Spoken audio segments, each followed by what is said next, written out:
Ladies and gentlemen, in this Red Gaming TED.com video, we're going to be talking about Nintendo and, of course, the Wii U.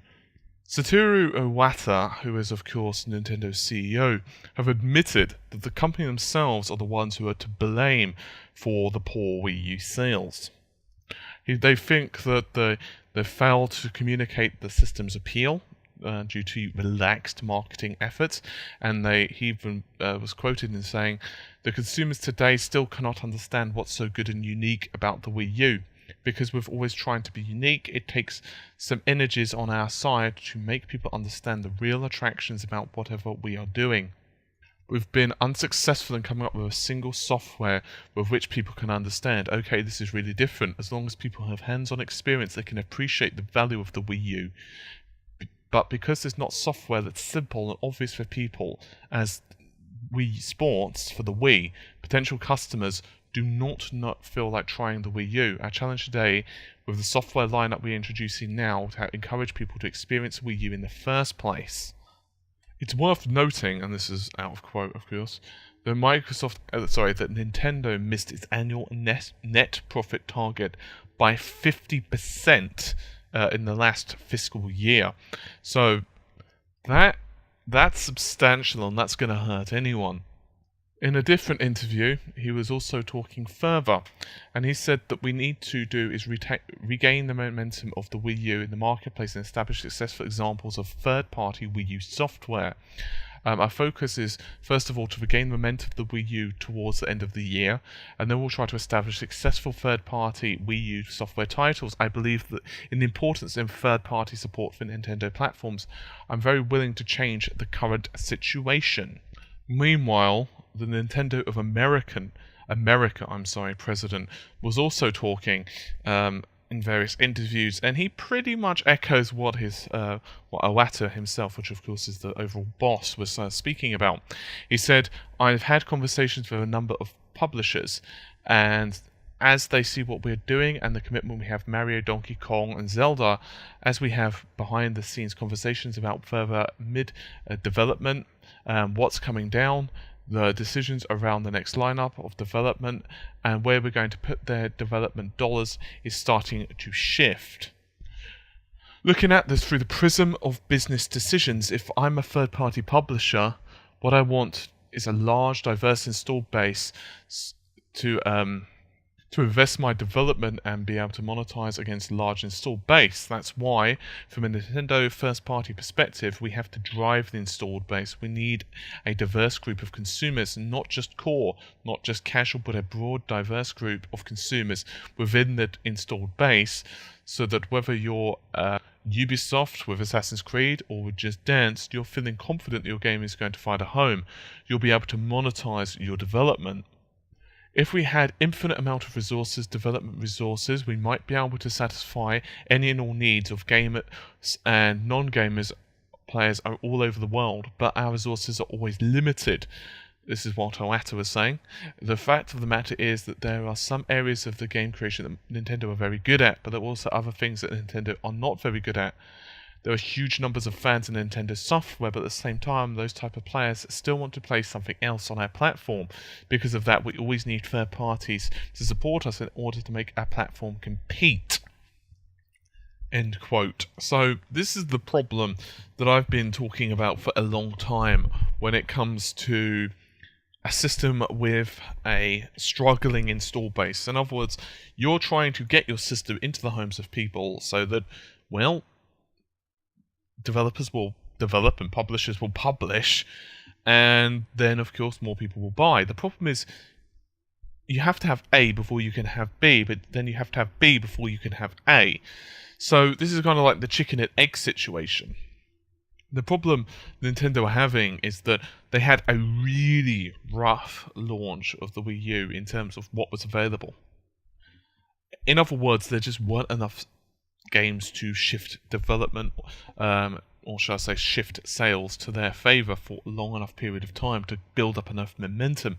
Worse, of course, you had the persistent rumours and speculations of the PlayStation 4, which of course was known as Orbis, and Durango known now of course as the Xbox One.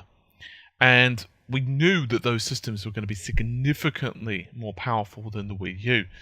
So people were just on the fence. They were just like, I don't know what to do. Should I buy the Wii U now? Should I wait? What?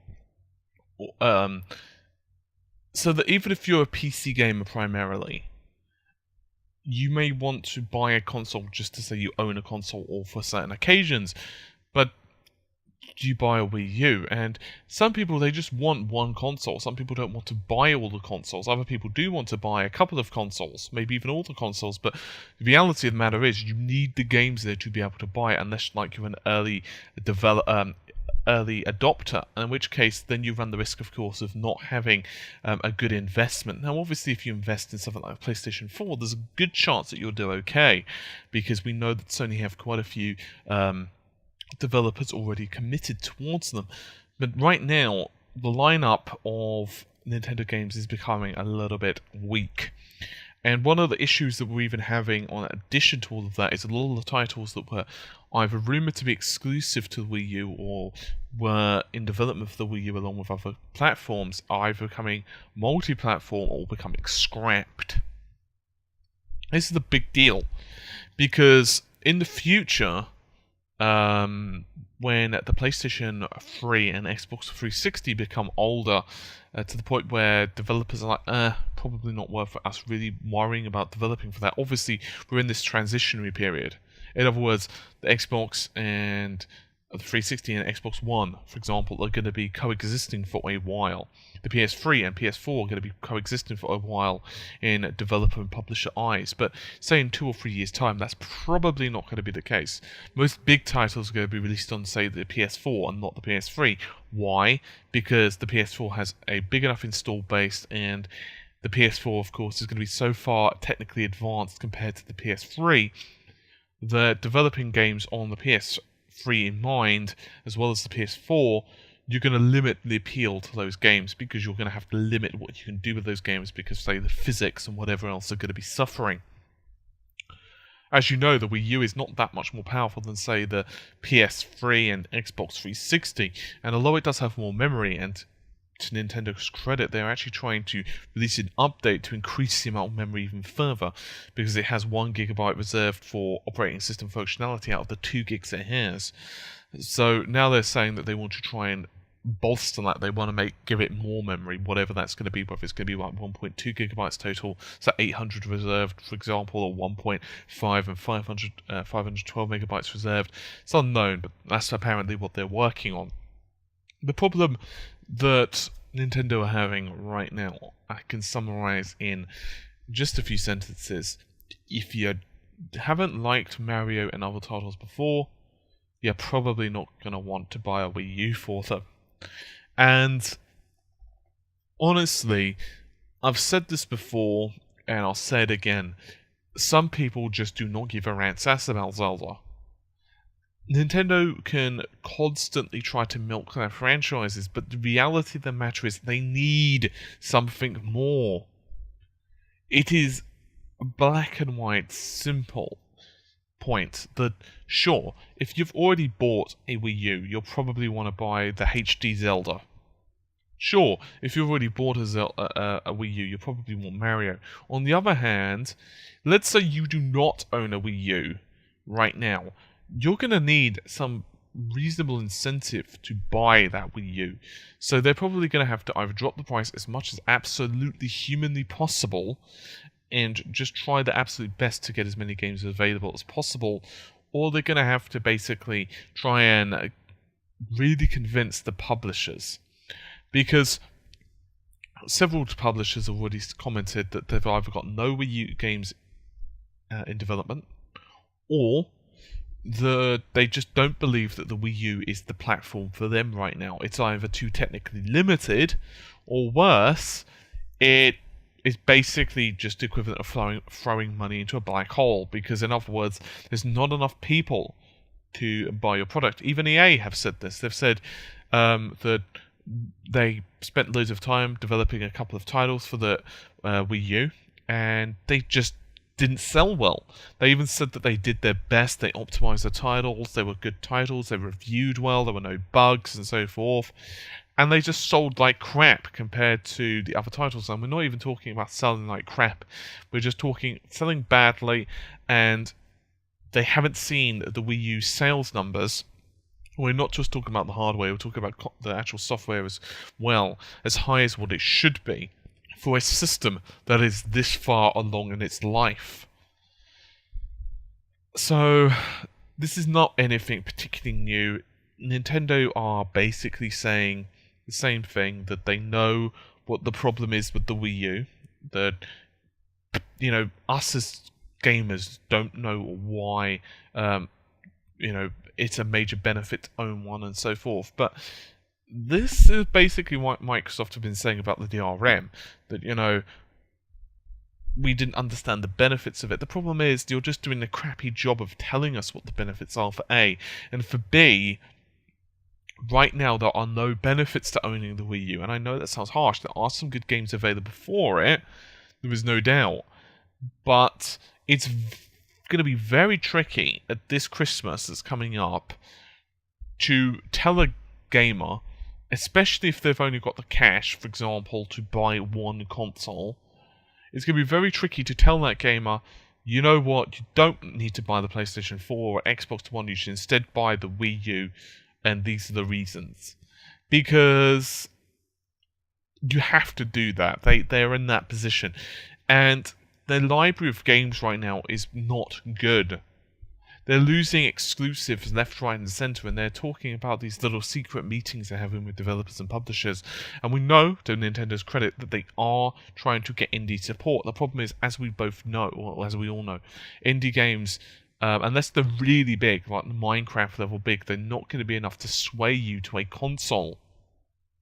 Therefore, you need publishers, you need developers like EA, you need games like, say, Street Fighter, Resident Evil, Parasite Eve, and, I don't know, Final Fantasy, and so forth. You need these games, and I obviously throw in a couple of really old, obscure ones there just for fun. But you need these games for, well, to show that basically the system is not dead in the water. EA, of course, released Mass Effect 3. I don't really know why they did that on the Wii U. I'll be honest, I think that was a mistake. I don't really understand how they thought Mass Effect 3 was going to sell well on the Wii U. Let's assume that you never played 1 and 2. Why would you buy 3? Let's assume that you did own Mass Effect 1 and 2 on, say, the Xbox or PC. Why would you buy it on the Wii? Because I would rather keep my save data, transfer that over. So I've never really understood that. I know that you can, some of the decisions can be made and so forth when you load up the game and blah, blah, blah, but still, I'd rather bloody well play it myself rather than be told what the storyline is. And I don't know, it felt really weird that they did that. I would have preferred that they released like 1 and 2 as well, but that's just my personal opinion, of course. So I can't really blame Wii U owners for not buying that title. However, the other ones, of course, is fair enough. And Nintendo, they have this problem where how much Mario can you take? How much Zelda can you take? How many Mario parties and so forth can really be on the market? This is a big problem. Mario, it's going to be like Mario does cocktails next. It's going to be Mario bartending school.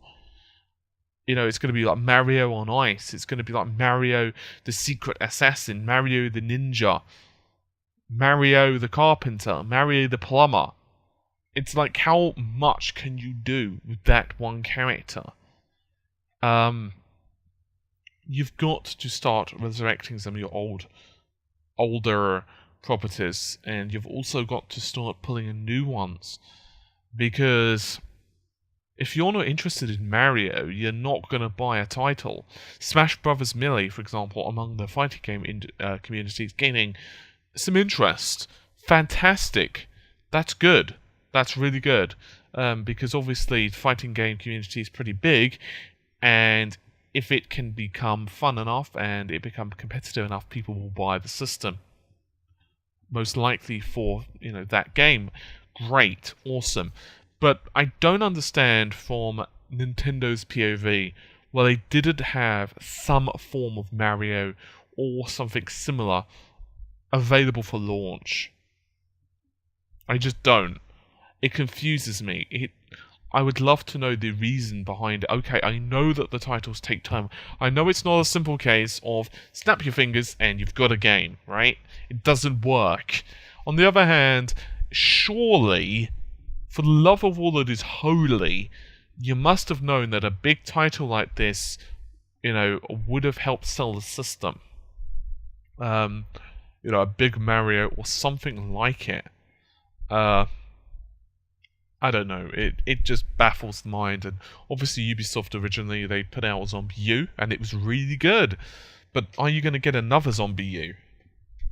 Probably not, unless things change quite drastically.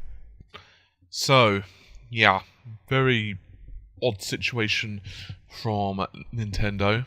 I wouldn't exactly say they're DOA, but at the same time, they're not in a healthy state.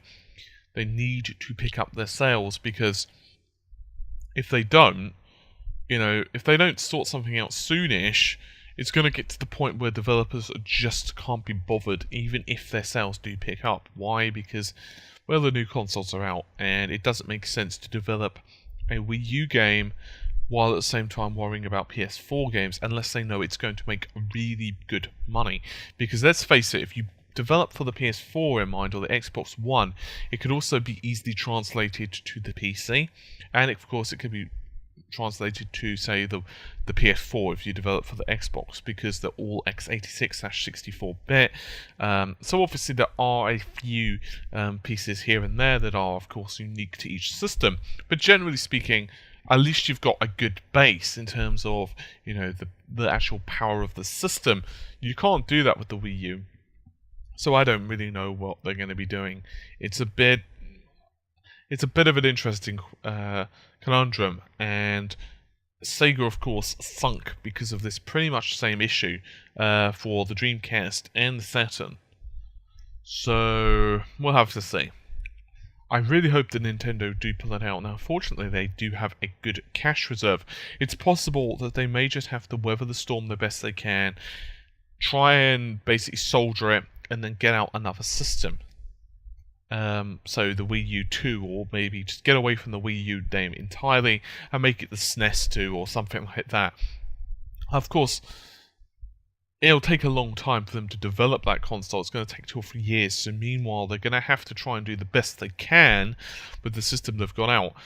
But it's going to be very hard for them to pull out of this nosedive, in my opinion, because developers aren't really liking the system. Even Bethesda have said that they have nothing in the works right now for Wii U. None. Nothing, zero and zilch. They've said, of course, they can't write it off in the future, but right now they have no plans, and they've said that they don't want to talk about the reasons, most likely simply because they don't feel that they are going to make the money from it. It's that simple. Bottom line, money talks. If you've just invested several million into, designing and publishing a game, you don't want to just throw that away and only make like 2 million back, for example. Anyway, I think that just about does it for this particular video. Hopefully you've enjoyed it. I will see you soon. Take care and bye for now.